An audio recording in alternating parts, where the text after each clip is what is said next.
Hello students. Unlock GS academy में आप सभी का स्वागत है।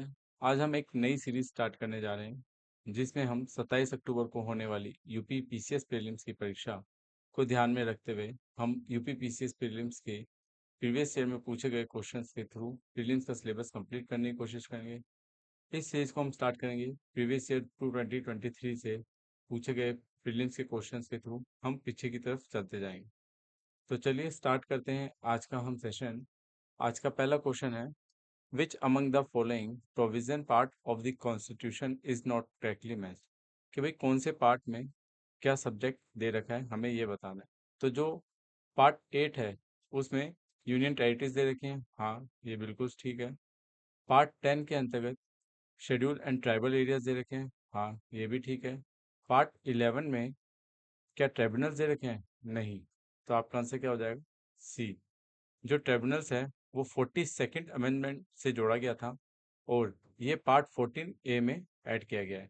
और जो पार्ट 11 है इसमें relation between state and union के बारे में दे रखा है, ठीक है। और पार्ट 17 जो है उसके अंतर्गत ऑफिशियल लैंग्वेज दे रखी है, ये भी बिल्कुल सही है।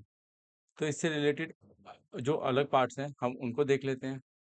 जो अन्य पार्ट्स हैं, आपको ये सब पार्ट्स के साथ साथ सब्जेक्ट तो पता ही होने चाहिए और आपको आर्टिकल्स भी ध्यान होने चाहिए। क्यों, क्या पता नेक्स्ट टाइम आर्टिकल्स पूछ ले कि कौन से पार्ट्स में कौन सा आर्टिकल है या कौन से सब्जेक्ट से रिलेटेड कौन कौन से आर्टिकल्स हैं। तो आपको ये मोटा मोटा आइडिया होना चाहिए। और हाँ, जब हमारा जो हंसली संविधान बना था उसमें केवल 22 पार्ट्स थे, ठीक है। बट अमेंडमेंट कर करके जो संशोधन हुए हैं उनके द्वारा अब इसमें 25 पार्ट्स हो चुके हैं और आर्टिकल भी सब आर्टिकल्स मिला के इसमें टोटल 448 आर्टिकल हो चुके हैं, जबकि पहले जो कॉन्स्टिट्यूशन था ओरिजिनल उसमें 395 आर्टिकल्स थे।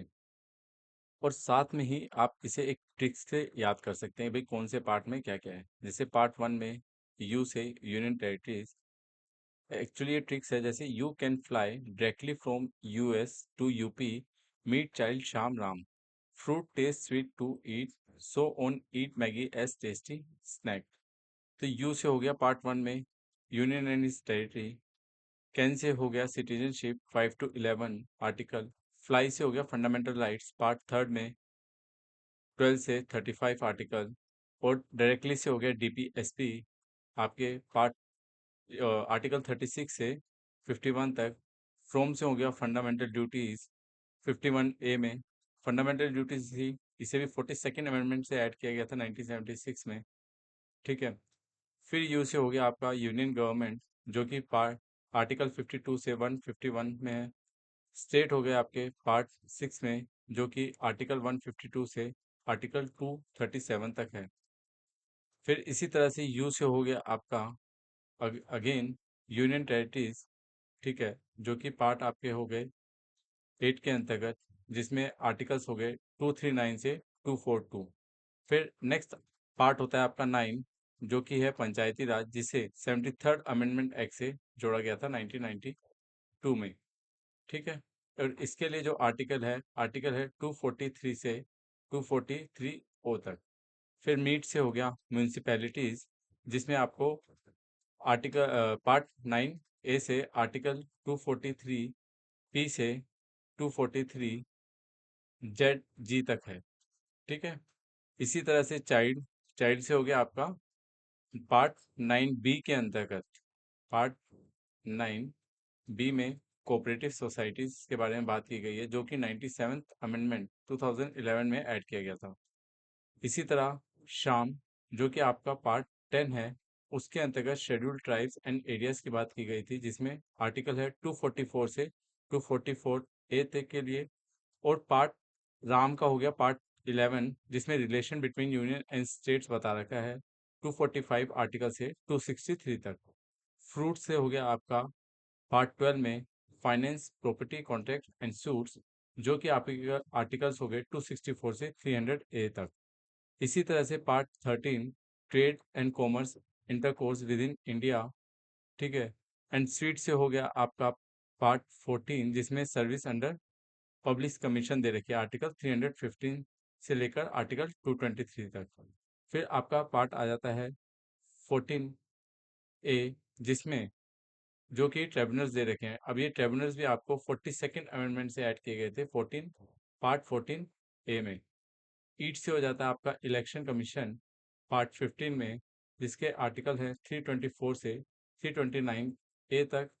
फिर इसी तरह से सो ऑन से आपका हो जाता है पार्ट 16, जिसमें special provision relating to certain classes, और इसके आर्टिकल्स हैं 330 से 342। और ऑन से हो जाता है आपका ऑफिशियल लैंग्वेज पार्ट 17 में, जिसके आर्टिकल्स है 343 से 351 तक। और अगेन ईट का मतलब हो जाता है आपका पार्ट 18 में इमरजेंसी प्रोविजन, आर्टिकल 352 से 360 तक। मैगी हो जाता है आपका आर्टिकल जो है इसके 361 से 367, और इसके जो पार्ट है वो है 19। और एस से हो जाता है आपका again part 20 amendment of the constitution, article 368। और टेस्टी हो जाता है आपका पार्ट 21, जिसमें आर्टिकल है 369 से 392। और इसी तरह स्नैक्स आखिरी आपका पार्ट 22, जिसमें short title commencement authoritative text in India and repeals के बारे में बात की गई है। तो आपको ये सारे आर्टिकल्स के साथ साथ इनके पार्ट्स आपको याद होने चाहिए। तो चलिए अगले क्वेश्चन की तरफ चलते हैं, जिसमें अगला क्वेश्चन है आपका match list one with list two and select the correct answer using the code given below this list. तो इसमें क्या है कि जो ये लिस्ट वन है उसको लिस्ट टू से मैच करना है कि भाई कौन से आर्टिकल कौन से कमीशन से रिलेटेड है। तो आर्टिकल 324 जैसे आपको पता है कि इलेक्शन कमीशन के लिए है, ठीक है। आपको आर्टिकल 315 पता है जो कि आपके पब्लिक सर्विस कमीशंस के लिए है। और आपको आर्टिकल 280 भी पता है कि ये फाइनेंस कमीशन के लिए। फाइनेंस कमीशन हर 5 साल में 5 ईयर्स के प्रेसिडेंट द्वारा बनाया जाता है, ठीक है। और इसका एक चेयरमैन और 4 मेंबर होते हैं। और आर्टिकल 338 आपको पता है नेशनल कमीशन फॉर एससी के लिए है। तो ये इस तरह से इसका आर्टिकल क्या हो जाएगा, आर्टिकल डी का आंसर होगा वन मैच। और 280 का हो जाएगा फाइनेंस कमीशन। तो अगर आप देखेंगे तो अगर आपको वन भी पता है कि भाई डी का नेशनल कमीशन शेड्यूल कास्ट है, तो आपका सी और डी तो वैसे ही कट जाता है। अब बचा ए और बी में, तो अगर आपको 280 भी पता है फाइनेंस कमीशन, तो उसका टू है तो आपका ए भी कट जाएगा। तो आंसर क्या बचा आपका बी। और इसी तरह जो अन्य आर्टिकल्स हैं, तो वो कौन कौन से इंपॉर्टेंट है हम भी वो भी देख लेते हैं, कि आप पता नेक्स्ट टाइम वो पूछ लें। जैसे आर्टिकल 338 है जो कि 89th कॉन्स्टिट्यूशन अमेंडमेंट से बनाया गया था। ये था national commission for scheduled tribes. और आर्टिकल 338 बी जो कि 102 अमेंडमेंट एक्ट से बनाया गया, ये national commission for other backward classes के लिए था। आर्टिकल 279 ए जिसे 101 अमेंडमेंट एक्ट से जीएसटी काउंसिल के लिए बनाया गया। इसी तरह article 350 B special officer for linguistic minorities, इसे 7th अमेंडमेंट एक्ट 1956 में ऐड किया गया। इसी तरह आर्टिकल 148 आप सभी को पता है कि कैग के लिए है। आर्टिकल 76 आपको पता है अटॉर्नी जनरल ऑफ इंडिया के लिए है। आर्टिकल 165 आपको पता है एडवोकेट जनरल ऑफ स्टेट्स हैं। और आर्टिकल 315 यूपीएससी और स्टेट पीसीएस के लिए है। तो चलिए नेक्स्ट क्वेश्चन की ओर चलते हैं। अब हमारा जो अगला क्वेश्चन है वो क्या है कि consider the following events and arrange this in correct chronological order starting from the earliest to the last activity. तो इसमें जो पहली स्टेटमेंट दे रखी है appointment of drafting committee, second statement है Indian constitution was adopted and enacted, third statement है date of commencement of Indian constitution, और फोर्थ स्टेटमेंट है कॉन्स्टिट्यूशन असेंबली फर्स्ट में। तो इसे क्रोनोलॉजिकल ऑर्डर में लगाना है तो ऑब्वियसली पहले कॉन्स्टिट्यूशन असेंबली फर्स्ट मेट हुई थी 9 दिसंबर 1946 को, ठीक है। और उसके बाद बनी थी अपॉइंट हुई थी ड्राफ्टिंग कमेटी। ड्राफ्टिंग कमेटी, और इसके चेयरमैन कौन थे, भीमराव अंबेडकर साहिब ड्राफ्टिंग कमेटी के चेयरमैन, ठीक है। तो इस हिसाब से हमारा देखो तो ए एंड सी तो पहले ही कट गए। अब बचे क्या, बी एंड डी। भाई कॉन्स्टिट्यूशन असेंबली फर्स्ट मेट हो गई दोनों में, ठीक है। दूसरा कि भाई अपॉइंटमेंट ऑफ ड्राफ्टिंग कमेटी हो गई। लेकिन फिर उसके बाद क्या हुआ कि Indian constitution was adopted and enacted. तो इसका मतलब सेकंड, फिर लास्ट में क्या होगा, date of commencement of Indian constitution. तो इसका आंसर क्या हो जाएगा, डी। तो इसके बारे में जो फैक्ट्स है वो हम देख लेते हैं कि एक तो हमें पता होना चाहिए कि जो कॉन्स्टिट्यूशन असेंबली है वो 9 दिसंबर 1946 को अपॉइंट हुई थी, ठीक है। ये हमें पता होना चाहिए असेंबली। ये डेट ड्राफ्टिंग कमेटी 29 अगस्त 1947 को हुई थी। ये भी हमें डेट पता होना चाहिए, क्योंकि क्या पता नेक्स्ट टाइम डेट पूछ ले डेट के साथ में। और इसके ड्राफ्टिंग कमेटी के चेयरमैन कौन थे? डॉक्टर भीमराव अंबेडकर साहिब। ठीक। और जो फर्स्ट प्रेसिडेंट था कॉन्स्टिट्यूशन असेंबली का, वो कौन थे? डॉक्टर सचिंद्र सिन्हा। ये यूपीएससी 24 में भी पूछा गया क्वेश्चन है कि फर्स्ट कॉन्स्टिट्यूशन असेंबली के प्रेसिडेंट कौन थे। और जो इलेक्टेड प्रेसिडेंट थे फर्स्ट, वो कौन थे? राजेंद्र प्रसाद।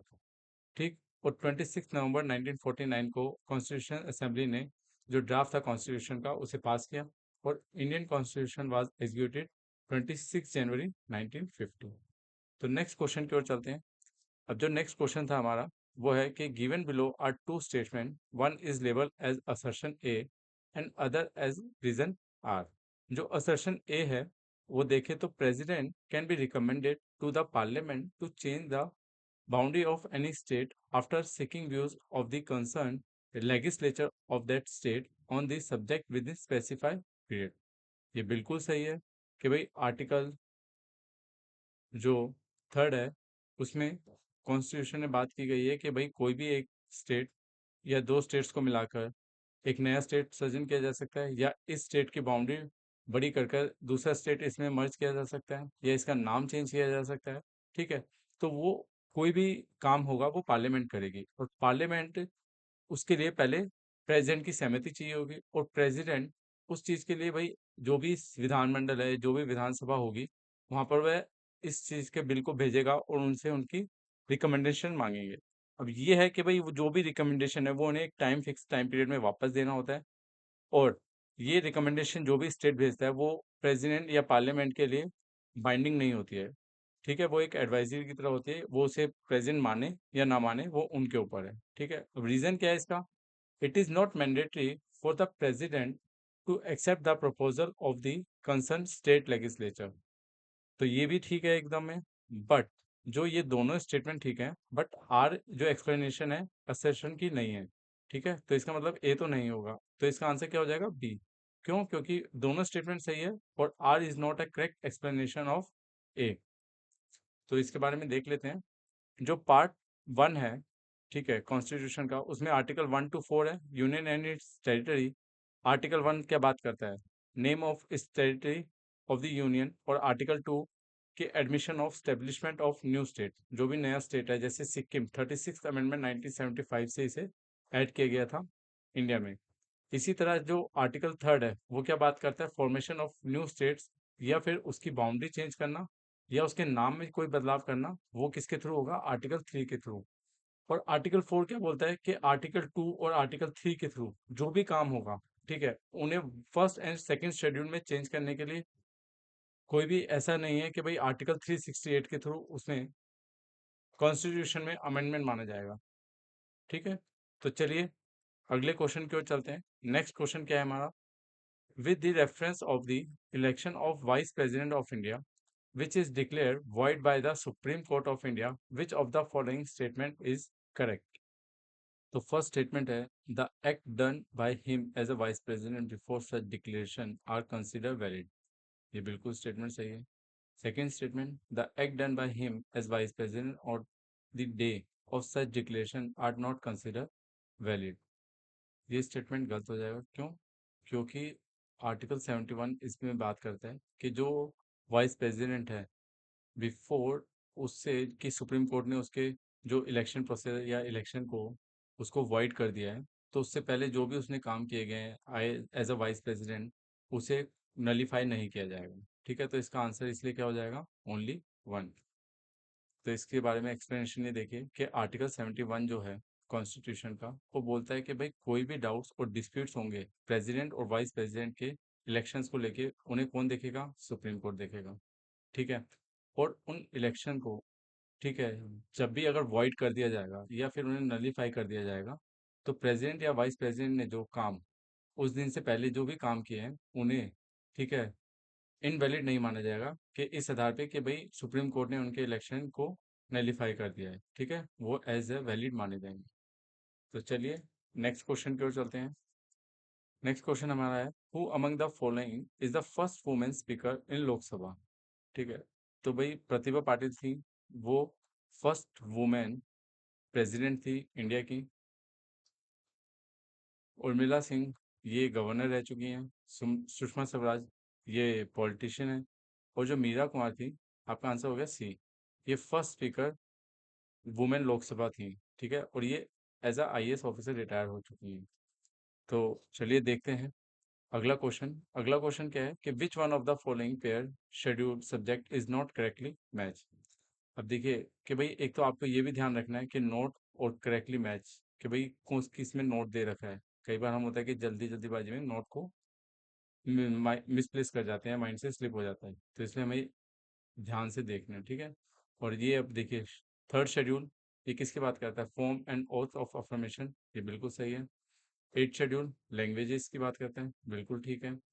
नाइन शेड्यूल किसकी बात करता है, allocation of seats, council of states, नहीं ये गलत है। तो आपका आंसर क्या हो जाएगा, आंसर हो जाएगा सी। क्यों, काउंसिल ऑफ स्टेट्स जो सीट्स हैं वो किस में है, ये है शेड्यूल फोर्थ के अंदर दे रखे हैं। ठीक है, और टेंथ शेड्यूल ये डिफेक्शन लॉ की बात करते हैं, एंटी डिफेक्शन लॉ, ये बिल्कुल ठीक है, डी।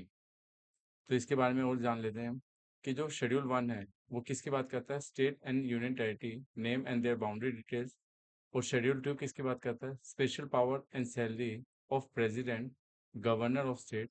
सी, इसमें आप ध्यान रखिए कि वाइस प्रेसिडेंट की बात नहीं करता, किसकी बात करता है, राज्यसभा एंड लोकसभा स्पीकर की एंड डेप्यूटी स्पीकर। तो जो राज्यसभा के जो स्पीकर होते हैं वो कौन होते हैं, वो वाइस प्रेसिडेंट होते हैं, जो चेयरमैन बोले जाते हैं जिन्हें। ठीक है, तो इसलिए इन्हें एज अ वाइस प्रेसिडेंट नहीं, एज अ चेयरमैन इनकी सैलरी डिसाइड होती है। इसमें किस किस का है, governor of state, speaker and deputy speaker of Rajya Sabha and Lok Sabha, और सुप्रीम कोर्ट और हाई कोर्ट के जजेस। ओथ के बारे में किस किस की बात की गई है, प्रेसिडेंट और वाइस प्रेसिडेंट को छोड़ के बाकी सबके ओथ की बात की गई है। शेड्यूल फोर्थ के अंतर्गत राज्यसभा की सीट्स के बारे में बात की गई है स्टेट्स के। शेड्यूल फाइव के अंतर्गत किसकी बात की गई है कि schedule area and schedule tribes के बारे में बात की गई है, अनुसूचित जनजातियों के बारे में। और जो शेड्यूल सिक्स है उसमें स्टेट ऑफ आसाम, देखिए आप याद रखिए, असम है, फिर मेघालय हो गया, फिर त्रिपुरा हो गया, और फिर मिजोरम हो गया, ये चारों स्टेट। ठीक है, AMTM, असम मेघालय त्रिपुरा एंड मिजोरम, कौन हो गया, मिजोरम त्रिपुरा मेघालय असम, ये चार स्टेट याद रखना है आपको कि शेड्यूल सिक्स में कौन कौन से स्टेट हैं, क्या इस तरह से क्वेश्चन दे दे आपको। ठीक है, शेड्यूल सेवन में किसकी बात की है कि स्टेट लिस्ट, सेंट्रल लिस्ट और कॉन्करेंट लिस्ट के बारे में बात की गई है। शेड्यूल एट में ऑफिशियल लैंग्वेजेस के बारे में बात की गई है। अब जो एट शेड्यूल है उसमें आपको याद होगा कि 21st अमेंडमेंट एक्ट से, क्योंकि जो ओरिजिनल शेड्यूल एट थी उसमें सिर्फ 14 लैंग्वेज थी, जो 21st अमेंडमेंट एक्ट था उसमें सिंधी ऐड की गई थी इसके अंतर्गत। ठीक है, 71 में कौन सी ऐड की गई, नेपाली, मणिपुरी और कोंकणी। अब 71 और 21 को मिला के क्या बन जाता है, 92nd अमेंडमेंट से क्या ऐड की गई, BDMS, आप याद रखेंगे। ठीक है, संथाली, मैथिली, डोगरा और बोडो। ठीक है, ये चार लैंग्वेज इसमें ऐड की गई थी। तो उसके बाद ये कितनी लैंग्वेज हो गई, 22 लैंग्वेज इसमें ऐड हो गई। शेड्यूल 9 किसकी बात करता है, validation of certain acts and regulation. ठीक है, ये कब ऐड किया गया था, फर्स्ट अमेंडमेंट एक्ट से ऐड किया गया था। शेड्यूल 10 एंटी डिफेक्शन लॉ की बात करता है, ये किससे ऐड किया गया था, 52nd अमेंडमेंट एक्ट 1985 में। शेड्यूल 11 पंचायती राज, जिसे 73rd अमेंडमेंट से ऐड किया गया था। शेड्यूल 12 किससे ऐड किया गया था, 74th अमेंडमेंट एक्ट 1992 से। अच्छा, आप इसे एक ट्रिक से भी याद कर सकते हो कि कौन कौन से शेड्यूल कैसे हैं। टीयर्स ऑफ ओल्ड PM, तो टी से क्या हो गया, टेरिटरीज, ई से एम्यूलमेंट्स, और ए से आपके अफर्मेशन एंड ओथ, आर से राज्यसभा, एस से शेड्यूल, ओ से अदर ट्राइबल एरियाज, एफ से आपकी क्या हो गई, फेडरल लिस्ट, ओ से ऑफिशियल लैंग्वेजेस, एल से लैंड रिफॉर्म, डी से आपका हो गया डिफेक्शन, पी से पंचायती एंड एम से municipalities. Tears of old PM, क्या याद रखना आपको, टीयर्स ऑफ ओल्ड PM। तो चलिए अगले क्वेश्चन की ओर चलते हैं। नेक्स्ट क्वेश्चन क्या है हमारा कि जो कॉन्स्टिट्यूशन ऑफ इंडिया है initially permitted the use of English language for all official purpose for a period of, तो इसमें 5 ईयर नहीं होगा, इसका आंसर होगा सी, 15 ईयर्स, जिसमें आर्टिकल 343 के अंतर्गत बात की गई है। नेक्स्ट क्वेश्चन है हमारा, given below are two statements, one is labeled as assertion A and other as reason R. तो जो असर्शन ए है क्या बोलता है, the president is a part of the parliament.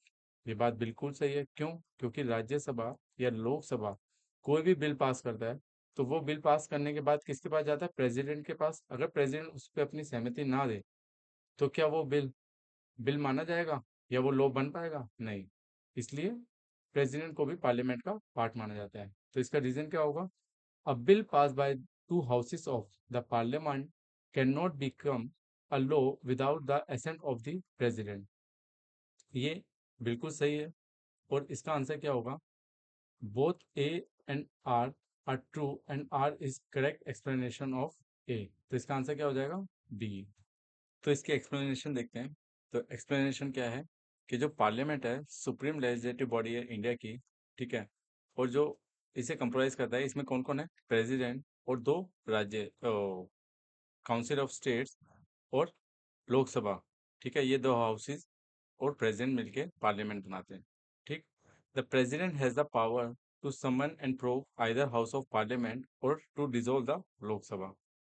अब जो प्रेसिडेंट है वो अपनी जो सहमति देता है वो कौन से आर्टिकल के थ्रू देता है, आर्टिकल 111, ठीक है, 111। आपको याद रखेंगे कि जो भी बिल को प्रेसिडेंट सहमति देता है वो कौन से आर्टिकल से देता है, आर्टिकल 111 से, ठीक है।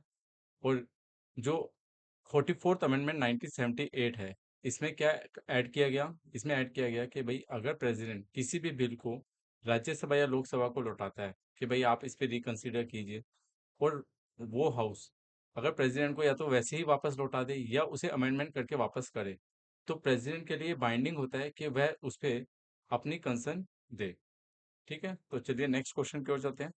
अब नेक्स्ट क्वेश्चन क्या है हमारा, with reference to the union finance commission which of the following statement is are correct. तो पहली स्टेटमेंट क्या है, finance commission has the chairman and 6 members. अगर आपको याद होगा तो अभी हमने पहले आगे कुछ पढ़ा था कि फाइनेंस कमीशन के आर्टिकल कौन सा है, 280।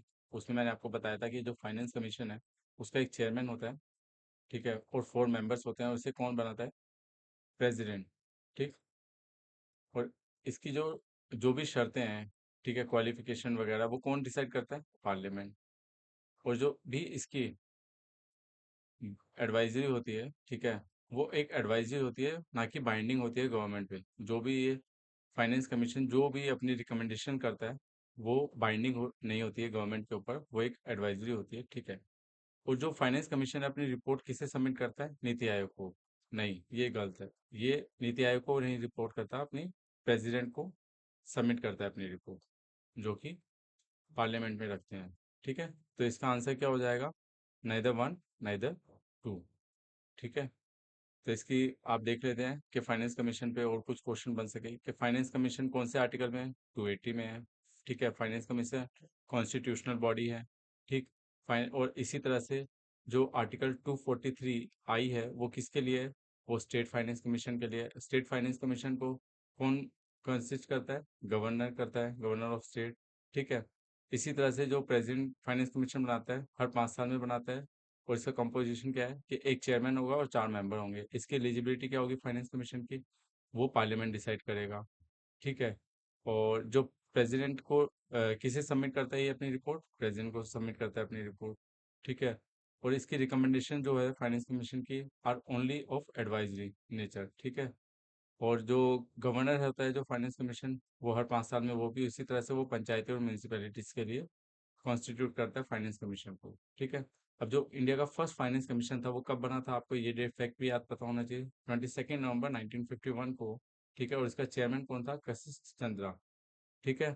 और इसका हेडक्वार्टर कहाँ, फाइनेंस कमीशन का, न्यू दिल्ली में। और 15th फाइनेंस कमीशन के चेयरपर्सन कौन थे, NK सिंह। और 16th फाइनेंस कमीशन के चेयरपर्सन कौन थे, डॉक्टर अरविंद पंगारिया, जो कि फॉर्मर वाइस चेयरमैन थे नीति आयोग के। तो चलिए लास्ट क्वेश्चन की तरफ चलते हैं। आज का हमारा लास्ट क्वेश्चन कौन सा है, consider the following statement concerning the power of supreme court to issue certain writ to stop violation of fundamental rights. अब हमें पता है कि भाई रिट हमारा एक फंडामेंटल राइट है, और ये कौन से आर्टिकल में है, आर्टिकल 32 के अंदर इसके बारे में बात की गई है। तो जो भी आर्टिकल 32 क्या बोलता है कि फंडामेंटल राइट्स के जो भी अगर इसकी जो भी आर्टिकल 32 के थ्रू हम सीधा सुप्रीम कोर्ट जा सकते हैं अगर फंडामेंटल राइट्स हमारे से छीने जाते हैं या इनका कोई भी सरकार इनका वो दोहन करती है, तो हम सीधा फंडामेंटल राइट्स के लिए हम सुप्रीम कोर्ट जा सकते हैं। जो सुप्रीम कोर्ट क्या है कि भाई supreme court has a power to issue writs like habeas corpus. Habeas corpus में क्या होता है कि भाई आप बॉडी पेश कीजिए, आप बंदे को, ठीक। मैंडेमस के लिए है कि भाई आप किस प्रमादेश से आप ये काम कर रहे हैं। प्रोहिबिशन है कि भाई अपने लोअर कोर्ट के लिए ये जो सुप्रीम कोर्ट है, जो हायर कोर्ट है कोई भी, वो अपने से लोअर कोर्ट को प्रोहिबिशन करती है कि भाई आप इस काम को ना करिए। क्यों वारंट होता है कि भाई किसी भी पदाधिकारी के लिए कि भाई आप किस उससे आप इस पोस्ट पे हैं, मतलब आप क्यों हैं, मतलब इस तरह से आप क्यों वारंट हो रिट जारी की जाती है। और सेक्रेटरीज है, ये भी लोअर कोर्ट के लिए हायर जुडिशरी के द्वारा रिट जारी की जाती है जब वह अपने क्षेत्राधिकार से बाहर निकलकर काम करता है। तो which is appropriate for the enforcement of fundamental rights, ये बिल्कुल ठीक है। पार्लियामेंट में by law empower any other court to exercise within its jurisdiction the power given to supreme court, ये भी ठीक है। क्यों? क्योंकि आर्टिकल 32 में ये भी कहा गया है कि इस रिट्स को जो सुप्रीम कोर्ट को दी गई है आर्टिकल 32 के थ्रू, वो पार्लियामेंट किसी अन्य कोर्ट्स को भी दे सकती है एक लॉ बना के। बट अभी तक इस तरह का लॉ कुछ भी पार्लियामेंट ने नहीं बनाया, तो इसलिए ये दोनों स्टेटमेंट सही है। तो इसका आंसर क्या हो जाएगा? ए, बोथ एंड 1 and 2। तो इसकी स्टेटमेंट क्या है? एक्सप्लेनेशन, आर्टिकल 32 में बताया गया है कि भाई जो फंडामेंटल राइट्स हैं, ठीक है, उसके ब्रीच होने पे हम सीधा सुप्रीम कोर्ट जा सकते हैं, ठीक है। और पार्लियामेंट किसी अन्य कोर्ट को भी क्या कर सकती है, ये पावर दे सकती है सुप्रीम कोर्ट के अलावा कि वह भी फंडामेंटल राइट से रिलेटेड रिट जारी करे, ठीक है। और डॉक्टर भीमराव अंबेडकर साहब ने इस आर्टिकल को सोल ऑफ द कॉन्स्टिट्यूशन कहा है। और सुप्रीम कोर्ट ने ये रूल में अपने कहा है कि article 32 feature of the basic feature है ऑफ द कॉन्स्टिट्यूशन। तो इसी तरह आज का हम सेशन खत्म करते हैं। आप हमें टेलीग्राम पर भी ज्वाइन कर सकते हैं, इंस्टाग्राम पे भी एंड फेसबुक पे भी। Thank you.